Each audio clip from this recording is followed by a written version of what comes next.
வணக்கம். நீங்கள் சாப்பிட்ற அளவு கம்மி, ஆனால் உடல் பருமன் அதிகம்னு வர கேள்விகளுக்கு இன்னும் சில காரணங்கள் இருக்குது.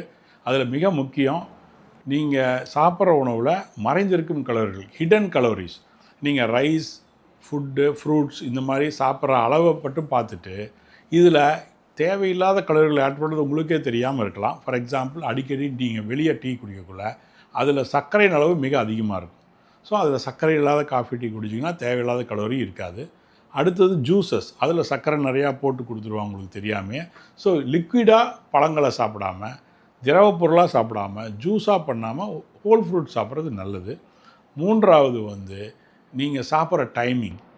இப்போ காலை உணவுங்கிறது தினமும் குறித்த நேரத்தில் ஒரு 8 to 9, மதிய உணவு 1 to 2, இரவு உணவு 7 to 8, இந்த மாதிரி ஒரே டைமில் தினமும் சாப்பிடக்குள்ள நம்ம உடம்பு அதுக்கு தகுந்த மாதிரி மெட்டபாலிசம் அப்படிங்கிற வளர்சிதை மாற்றங்கள் உண்டு பண்ணி உணவை நல்லா ஜீரணம் பண்ணிடும்.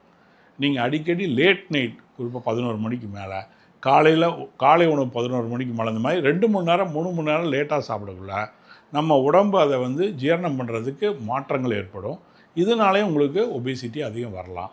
ஸோ நீங்கள் செய்ய வேண்டியது கரெக்டாக பண்ண மருத்துவரின் ஆலோசனைப்படி செஞ்சிங்கன்னா இதிலிருந்து நீங்கள் வெளியே வந்துடலாம்.